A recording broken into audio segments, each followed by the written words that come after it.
This podcast is brought to you by the Dunfield Retirement Residence, a casually elegant retirement community located at Yonge and Eglinton in the heart of Midtown Toronto. Customized living options complement your independent, active lifestyle.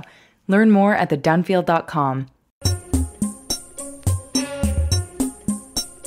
This is Bonjour Chai, from the St. Lawrence River to the Beaufort Sea edition. I'm Avi Feingold, and I'm here with Phoebe Maltz-Bovey. We are your Frozen Chosen. On today's show, we talk about free speech on campus. We talk about what happened in Congress. We bring in special guest Jeffrey Sachs from Acadia University. All that and much more. Stay tuned.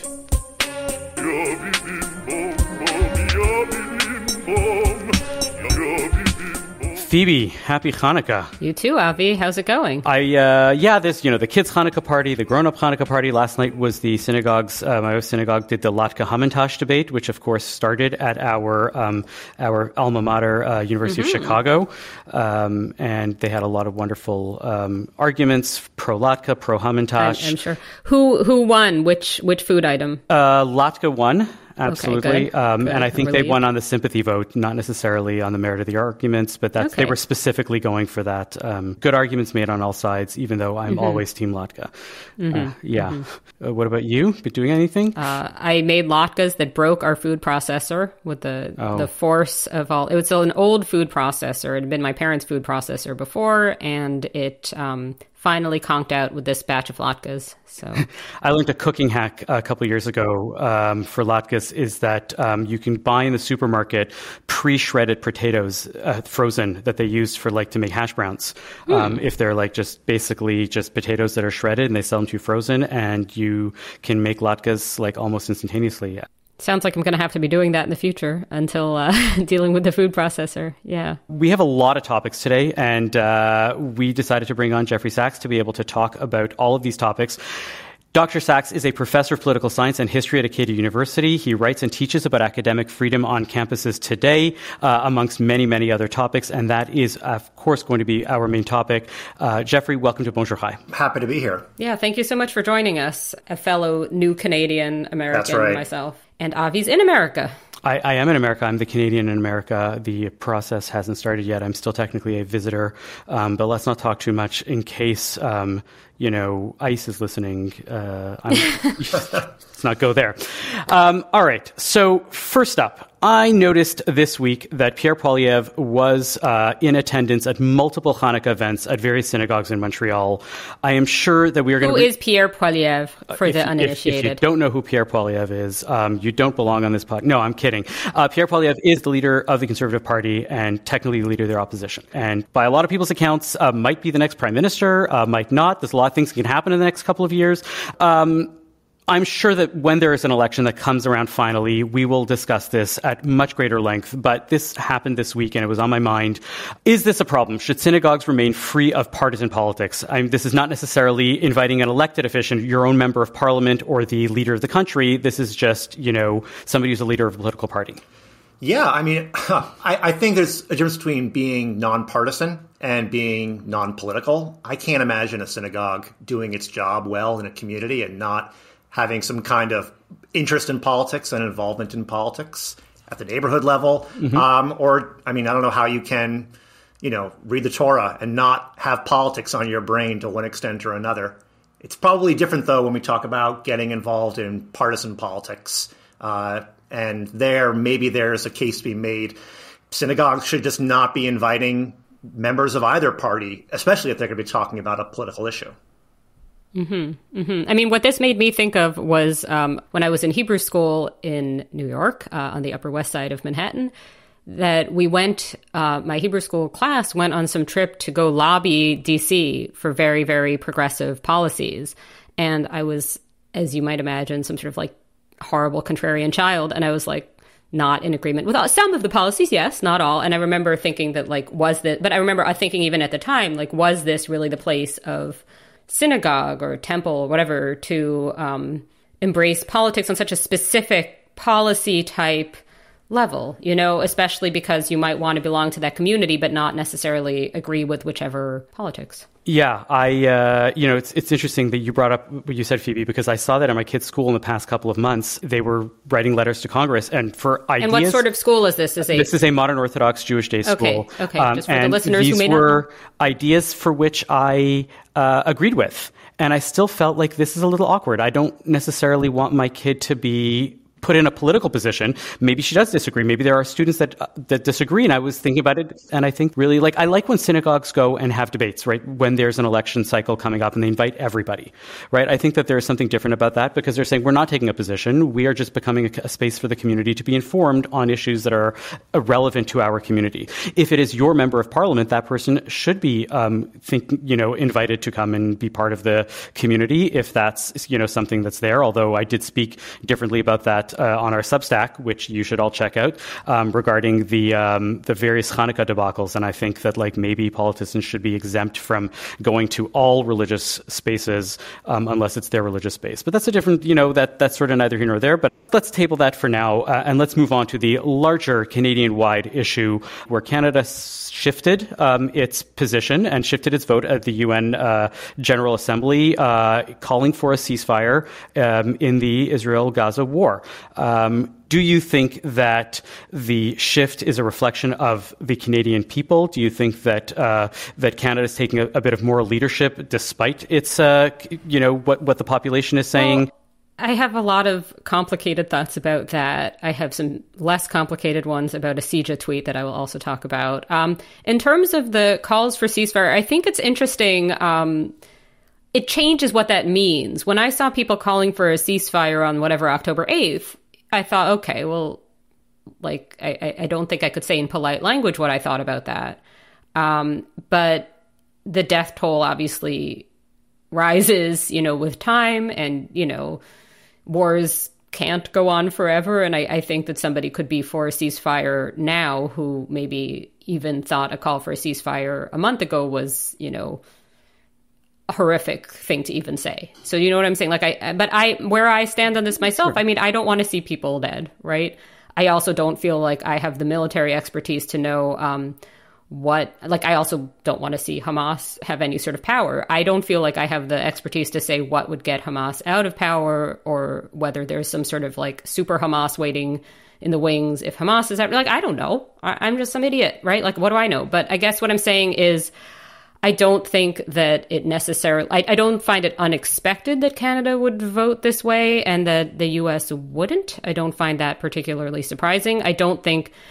But what I really don't think, and this is where the CIJA tweet's going to get into it, is that that something is owed to Jews specifically during Hanukkah to not do this. So I need to get this... I need to load this in front of me so that I can explain specifically what I'm talking about, because I have it here. It's that there was this post, because you're not supposed to call tweets anymore, from CIJA saying how furious it was about the vote. And it includes this passage. The fact that the government's vote comes as Jews are celebrating Hanukkah, and this is with a hashtag Hanukkah, is yet another slap in the face to the community. So I read this and I was just like, no.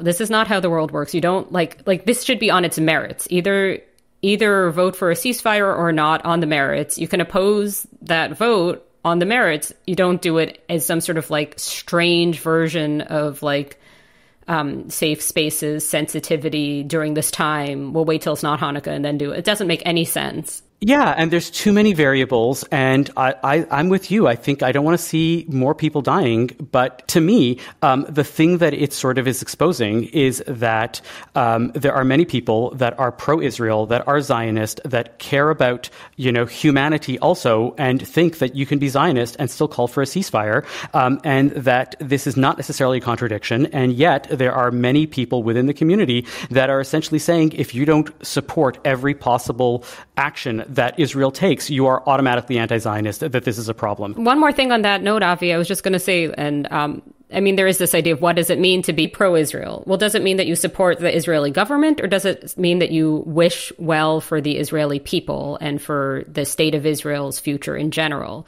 It's just hard to know. It's hard to see these distinctions so clearly. And I think you do get people who are kind of thinking you have to sort of support whatever the state is doing to be pro-Israel. And you also get people who are just plain anti-Israel, and that is also Absolutely. out there. Let's leave that there, and let's move on to our main topic right after we hear from our sponsor. Are you in the market for a new watch or a special piece of jewelry? Are you looking for the perfect engagement ring to pop the question? Atelier Lou has all this and more. Eric and the team at Atelier Lou can craft a piece for you, or you can select from some of the exclusive designers that they offer. From a simple bangle to a statement necklace, Atelier Lou can make you or your loved ones sparkle. Located in the heart of Westmount in Montreal or online at atelierlou.com, visit Atelier Lou for your next watch or jewelry purchase. And when you do, make sure to use promo code BON18 for 10% off your next purchase. That's atelierlou.com. In the wake of last week's U.S. Congress grilling of several top university professors, the scrutiny on institutions of higher learning has never been more intense. This is not a new phenomenon. Critics of universities on the right have been complaining the universities no longer teach students to think critically and that dissenting opinions are no longer welcome there. This is why we brought Jeffrey Sachs on to talk about it, because, as we said, this is something that you have written and taught about extensively. Jeffrey, can you maybe start by giving us a bit of a, what was going on with these hearings, and do they signify anything greater at this point in time? The context of the hearings was the House Education Subcommittee had invited 3 university presidents, the presidents of Harvard, University of Pennsylvania, and MIT, essentially to grill them about anti-Semitism on a campus. And this is part of a larger kind of anxiety and debate within Congress about the status of free speech and academic freedom in America's colleges and universities. Hearings like this generally have one function. It's to make the witnesses or the guests look terrible. And this was no exception. They looked disastrous. One after another, they were asked a battery of questions, principally by Elise Stefanik, the 4th-ranking Republican in the House, and a New York congresswoman. And a Harvard graduate herself. A Harvard grad herself. So she has she's an alum. She's speaking as an alumni as well as an alumnus as well as a congresswoman.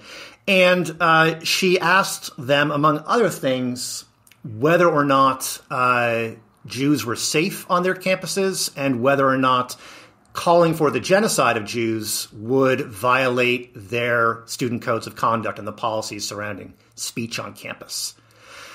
So one after another, the 3 presidents gave these very, legalistic responses, very cautious responses, where they didn't say what I'm imagining many of us would say. Such kind of speech is terrible. Such speech is abominable. Instead, they kind of focused on this narrow question of whether or not calling for the genocide of Jews violates policy. And their answer was, it depends on context, they said. It all depends on who is saying it, the context in which it's being said, how often it's being said. And again, even though these are private universities and therefore not subject to the strictures of the First Amendment, they kept on saying, well, we adhere to the First Amendment and therefore this being constitutional speech, it's also speech that we would permit. And I guess unsurprisingly, this really shocked a lot of people. The whole speech on campus question, first of all, have there been other cases where university presidents have been summoned in this way?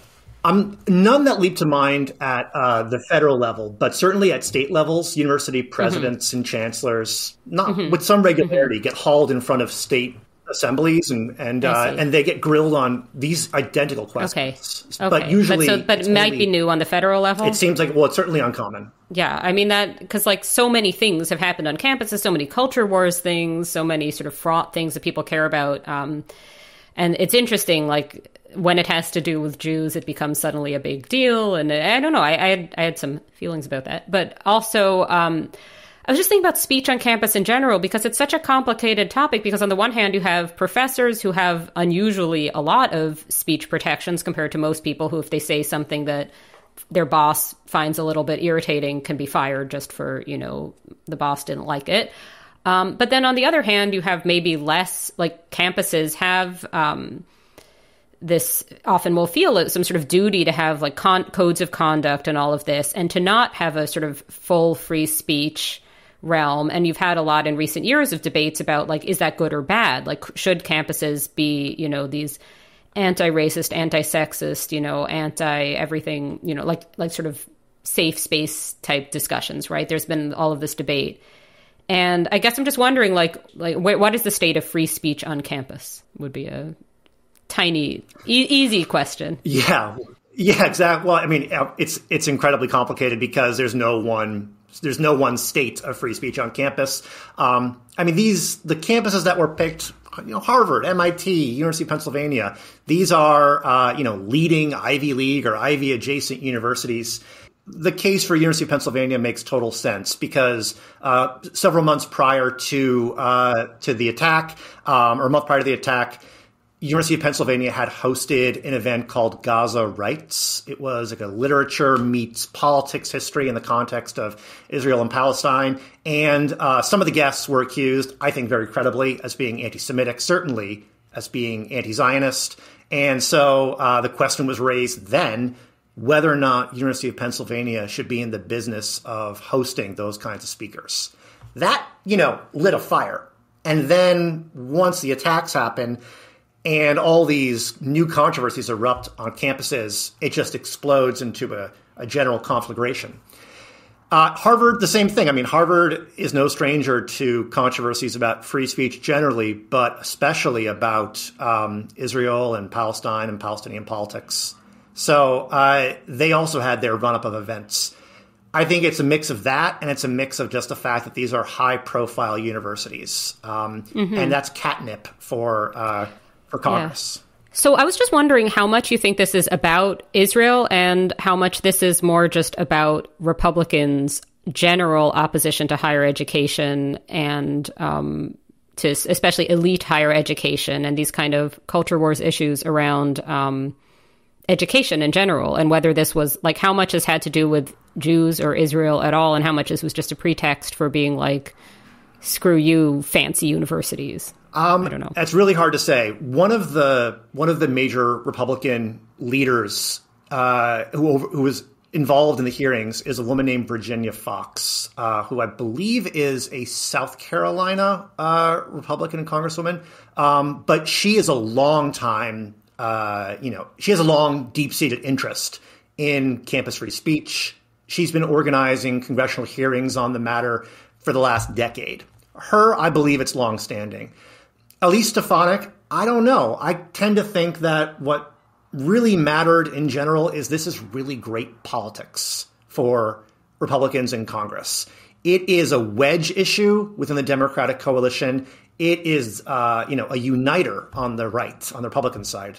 And so this is great politics to be able to simultaneously attack, these so-called elite, ultra left-wing, cancel culture-ridden campuses on the one hand, and also to paint the left with this broad brush of anti-Semitism. That is just excellent from a political point of view for Republicans. And I will be shocked if they hadn't done this. It's just too tempting to ignore.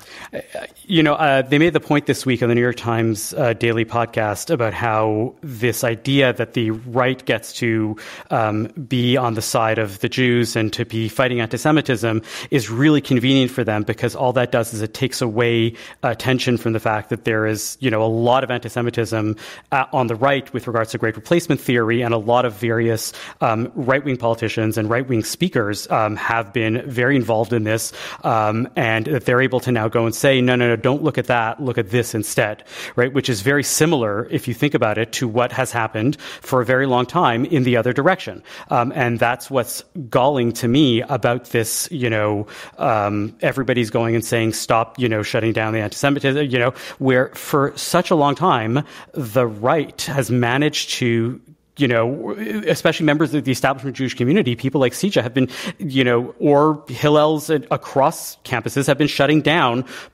pro-Palestinian speakers, left, right, and center for decades without any opposition and saying this is wrong, this person shouldn't speak. I'm thinking, for example, a great example is Norman Finkelstein. You cannot accuse Norman Finkelstein of anti-Semitism. He is the child of survivors, and he says that this is why can't you support accuse the him of anti-Semitism, Avi? I think I was going to ask that. I'm not saying any. I'm just saying. I think because I think that he's a proud Jew, and he likes. I tend to agree with Phoebe that it is entirely possible to be, to be supportive of Jews and to love being a Jew, and also to buy into anti-Semitism, because anti-Semitism is it's a framework. It's a way of making sense of the world around you, and it's a particularly disgusting way, but it is an interpretive strategy that I think almost anybody can use. That's the horrifying thing. I think you can grab. This is just my personal view. I'm not an expert on the topic. But I feel like it's something that almost anybody can take up and slap on some phenomenon of the world and read the world through that lens.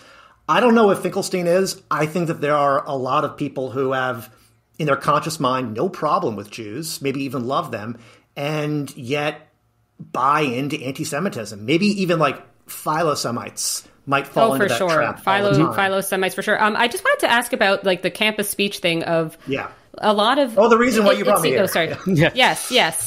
Specifically, for years now, there was this, like, if you were on the left, you were saying that speech needs to be curtailed sometimes on campus so that students can feel safe. That was the more common view that commonly associated with progressives. So I don't want to overstate the hypocrisy, because I think a lot of times, like, I've seen where are the Harper's Letter signatories on something, and like all the Harper's Letter signatories, or not all, but many will be like, and I will include myself in this, will be like, yeah, you shouldn't fire somebody for their pro-Palestinian tweet or whatever, but there has been hypocrisy, definitely, where like the team that was presenting itself as for free speech is now, not always so sure about that. And also where the team that was presenting itself as sometimes speech needs to be curtailed because of the marginalized suddenly is like, no, campuses, you're allowed to say everything. And I'm just wondering whether, like, I want to maybe step away from the hypocrisy question itself, because I feel like that's just, it's a draw, okay, to some extent. And I was wondering just about, like, whether some of this is just about it being in dispute, whether Jews are a marginalized group who count. Yeah, there's no question that there are groups on universities that have organized their world according to who's on top and who's on bottom, who's powerful and who's weak, and the oppressed and the oppressor.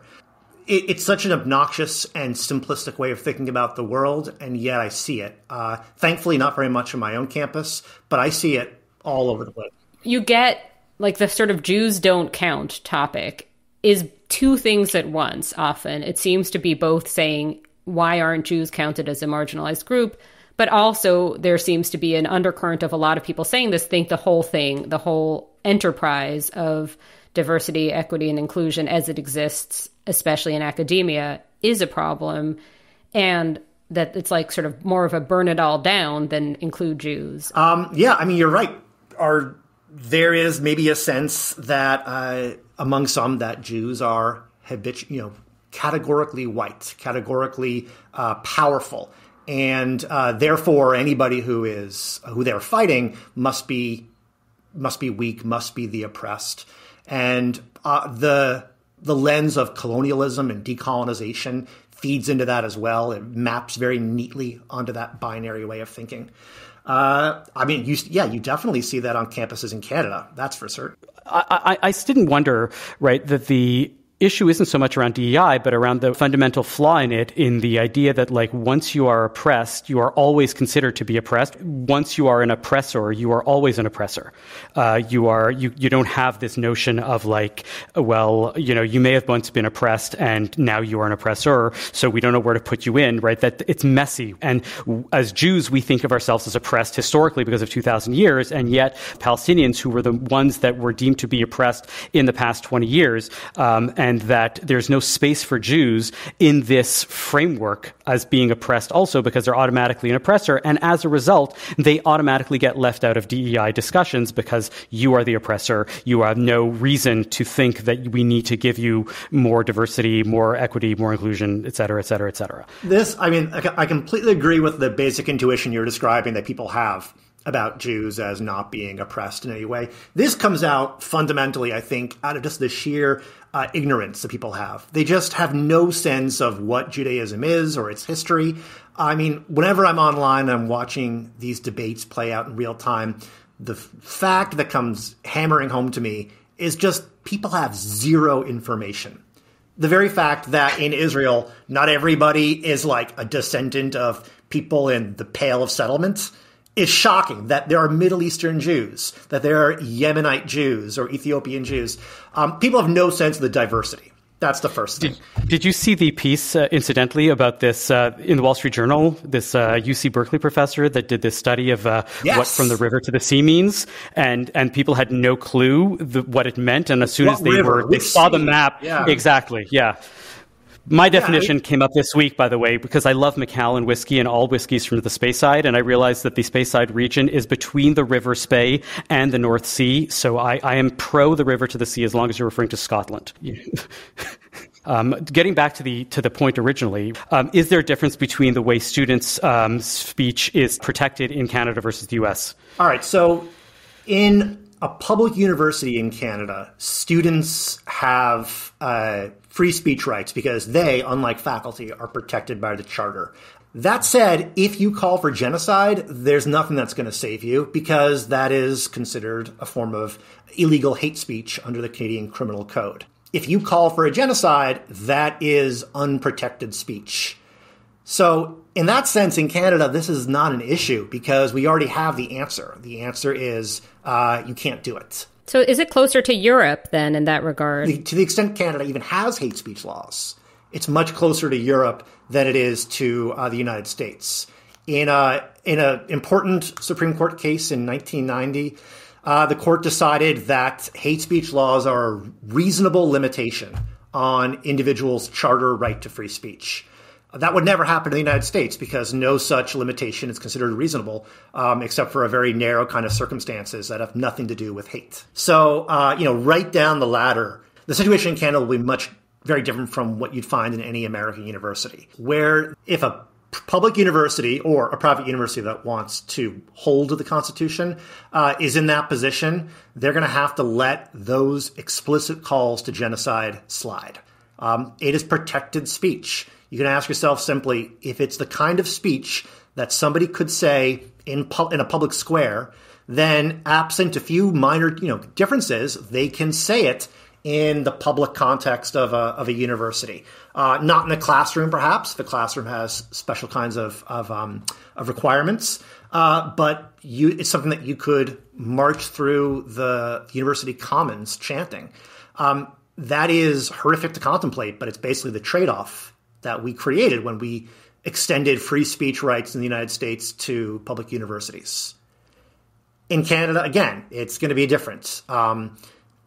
It's just, I don't think I'm not going to say it could never happen, but I think most universities will respond much more harshly to that kind of cry, in part because the way Canada's legal system functions, that kind of speech is just not permissible. It is criminal speech. And this exact case, a very similar case came up.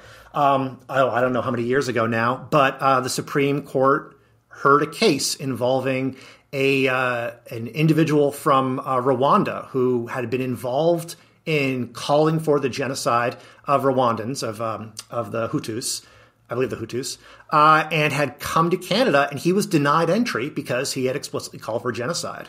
The Supreme Court decided then and there, genocide is not permissible speech. It's considered hate speech.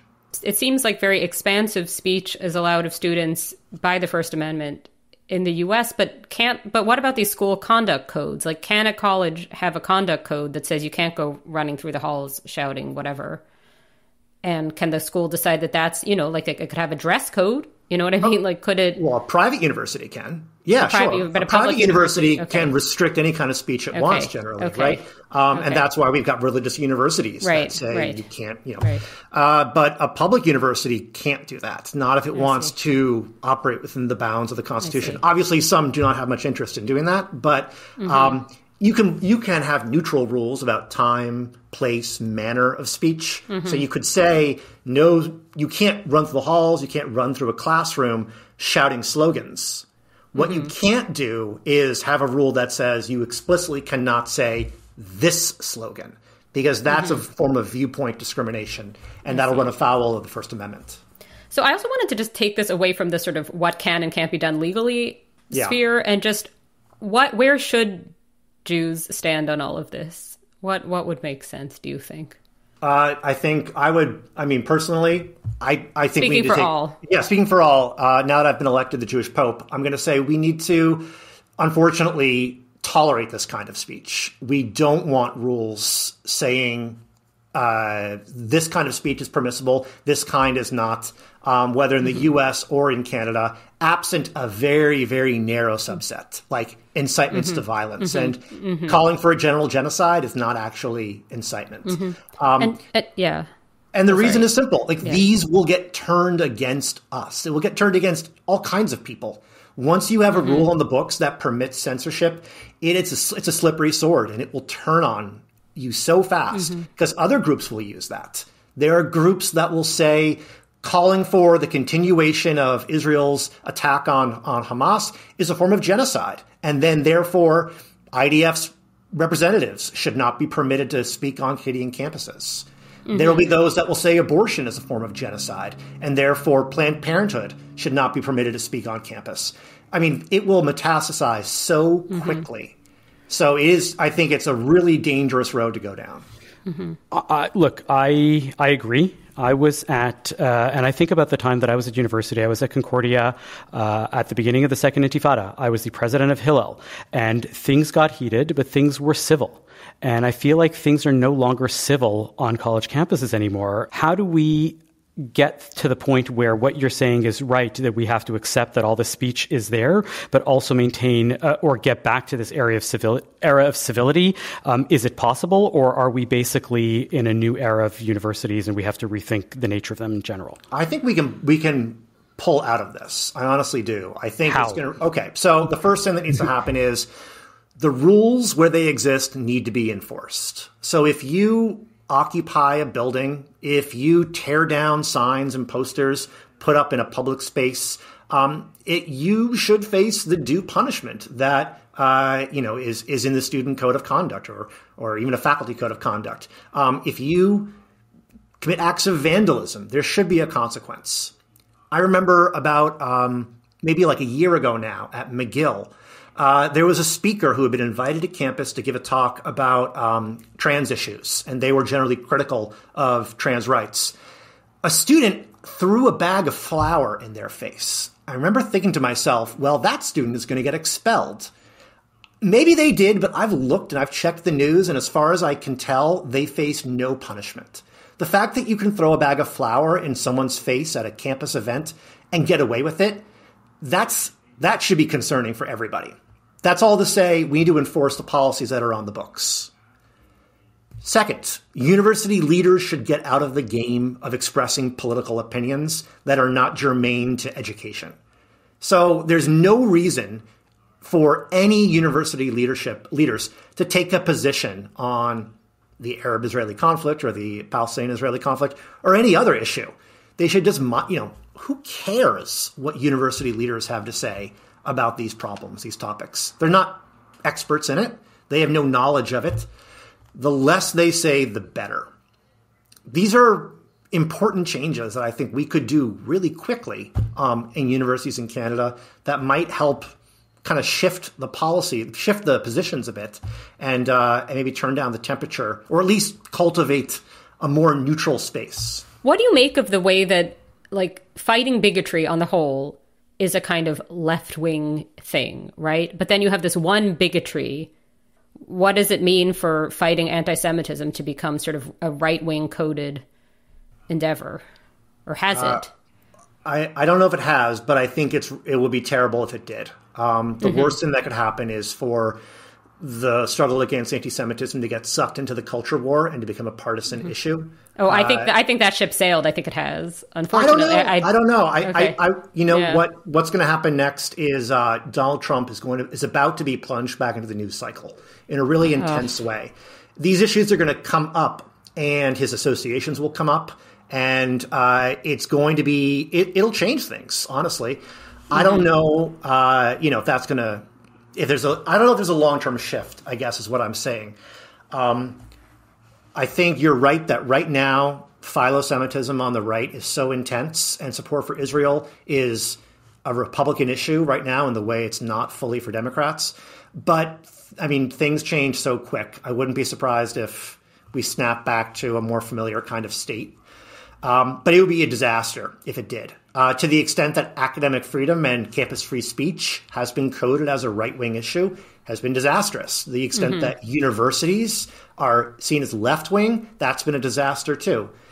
These sorts of institutions and these sorts of principles, they're really only going to function well if they're, I think, bipartisan. That's why I think this is a different topic. I think it's been a disaster that the current government in Israel has courted and favored Republicans in a way it hasn't Democrats. It's so short-sighted. And I worry about all these issues getting tethered to one particular political party. This has been most enlightening. Jeffrey, thank you for coming on Bonjour Chai, explaining all this to us. You're welcome back anytime. Thank you very much. It was my pleasure to be here. And of course, we want to know what you think. So email us at bonjour@thecjn.ca. We'd love to hear your thoughts on this and all other topics.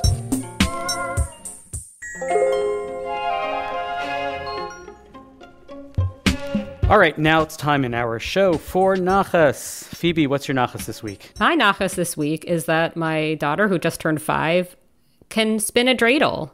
My husband taught her. I was out, and he did this. And he's not Jewish, but he can spin a dreidel. He has the ability to do that. And so she can do that. And I think that my children both, possibly even the 2-year-old, know a little bit of even how to play. So that was very exciting. The spinning is... It's a complicated skill to pick up, but... Sure. I didn't know that it may be potentially genetically coded to Jews, but I'm glad to know the ability, fine motor skills, only possessed by Jews, apparently. Just kidding. He's an astrophysicist, so it's possible that Jews and astrophysicists are the only people who are able to spin a dreidel. I don't know. Does he believe that God does not play dreidel with the universe? Thank you, Avi, for that. Avi, what's your nachas? Mine is a little more bittersweet. I want to recognize the life and career of Rabbi Dr. David Ellenson, who passed away this past week. He was the 8th president of Hebrew Union College. He was a prolific writer. He was an expert on 19th century Orthodoxy, even though he was a leader of the Reform movement, simply because the two were really discussing it in opposition and talking with each other. And I brought this up with Zach this week, and he was like, his son was my roommate in Israel. And so I wanted to bring Zach on to talk about his memories, memory or two of his with Rabbi Dr. David Ellenson. Hi, yeah, thank you for bringing me in. As you mentioned, David Ellenson's son, Rafi, is one of my closest friends and was my roommate when I lived in Jerusalem. And when he would visit Israel, I had the opportunity to interact with him. He sat on my couch. He was in my living room when Rafi would FaceTime with his family and I was puttering around. I also had the opportunity to chat with him there. Because he was head of Hebrew Union College for so long, he had the opportunity to mentor so many of the great rabbis that are out in the world right now. So he was really a rabbi's rabbi. And he just had this amazing life where he was able to not be held back by categories and was able to bridge the gaps between the academy and the Beit Midrash, between being rooted in tradition and also being acutely aware of the issues of modernity, and is plain to see from all of the flood of tributes that have come out since his passing. He was both a brilliant man and a profoundly decent man and a true mensch. And my thoughts over the past week have been with Raffi and with his family. And I just hope that David's memory can be as much a comfort and a blessing to them as it is for so many thousands and thousands of other Jews around the world.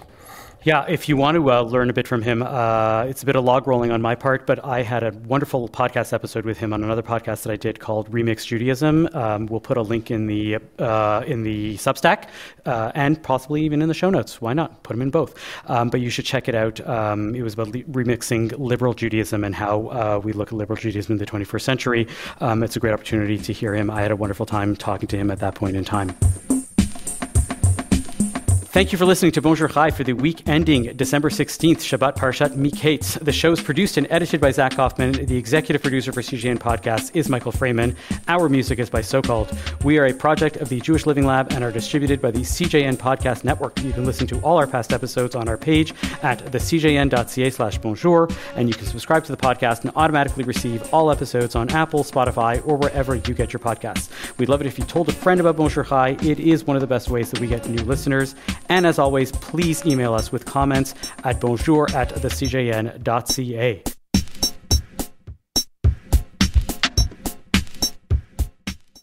The Dunfield Retirement Residence offers customized living options to complement your independent, active lifestyle. Welcome home. Welcome to the Dunfield. Visit us at thedunfield.com to book a personal tour.